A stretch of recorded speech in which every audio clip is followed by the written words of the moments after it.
Folks, real quick, I just wrote down a complete presentation of questions you need to ask yourself as you're promoting your business.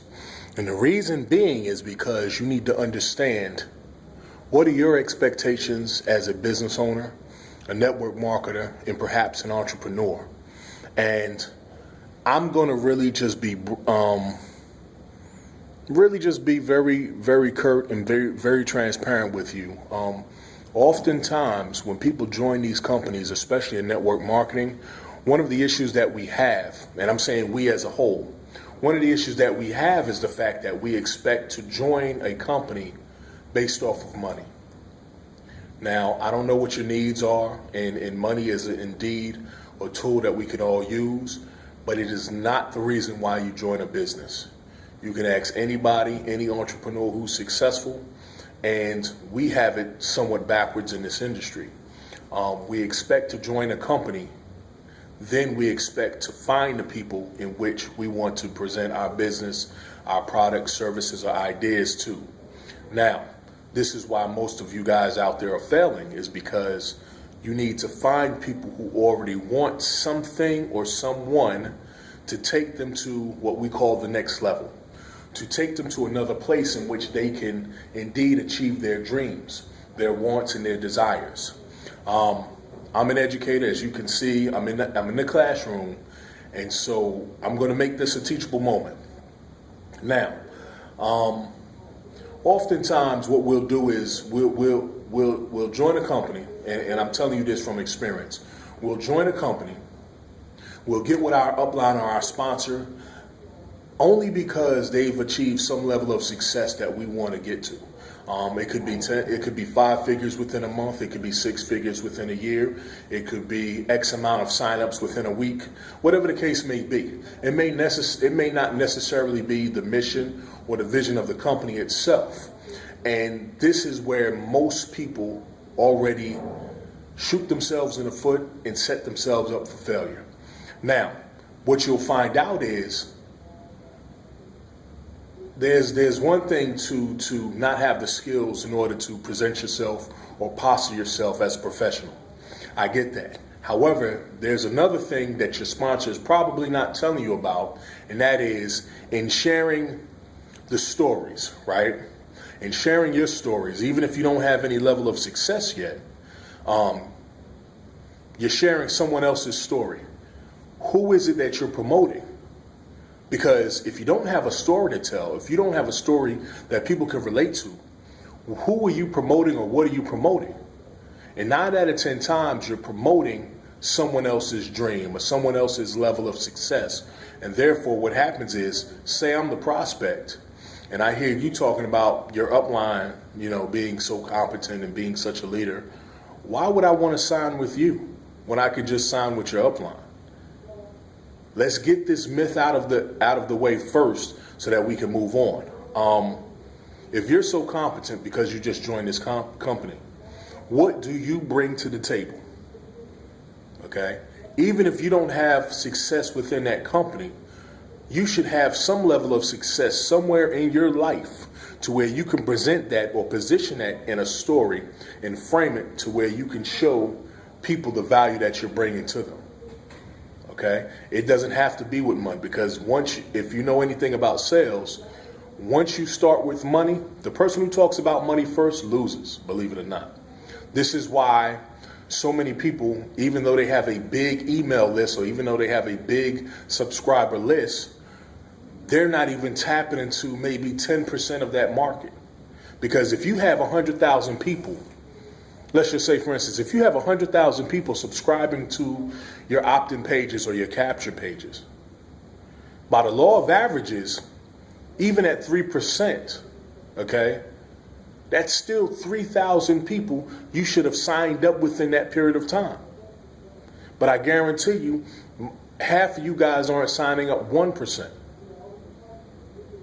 Remember, in this business, in order to sustain this business long enough, it's about quality versus quantity. Quantity is secondary to quality, because you can have 100 people sign up, but if 99 people are inactive, or 99 people cannot duplicate your level of success on your team, that means you have a 1% chance of succeeding. And that's if that person is even competent. So what I would suggest to you, just understand this, because what I want you to understand is evaluate what you're doing right now. That way you're not jumping ship to ship or company to company or opportunity to opportunity. What I want you to do is, who or what you're promoting, and your story in itself is what you're promoting. Okay? I'm a teacher. I promote education. I live for social activism. Me and my wife have gone through some issues in our marriage, and oftentimes money was the issue. I don't know if you can relate to that, but I definitely can show you some free, and some low-cost tools and resources in which you can improve your financial situation in order to have a better future. I don't know what your goals are. Let's get to know each other. Skype me, text me, email me, follow me on Facebook or Twitter. These are things in which you need to do to position yourself to your audience. Now, if you're using something like Facebook, which gets 700 million people a month, you should be able to get at least 1% of that. Okay, which is 7 million. If you can't expose yourself to 7 million, then you need to increase your circle of influence. And I think we do that if we have the right tools and services available. Now, what I'm going to suggest to you guys in a minute, if you stick on, is a couple of things that you can do after this video. Now, you also have to be clear, of course, in why you're promoting this particular brand. Don't tell me why you're getting into business. Don't tell me why you're an entrepreneur. Why are you getting into brands, or why are you getting into ABC company? Because while we may have similar drives or motivations, that company may or may not be for me in reaching that. It's just like a person buying a Chevy versus a Ford or versus a Mercedes Benz. It's all a matter of preference. And you being the leader should be able to position yourself, your brand, your resources and tools in a manner to where it can be relatable or achievable by anybody. A level of success is based off of interpretation.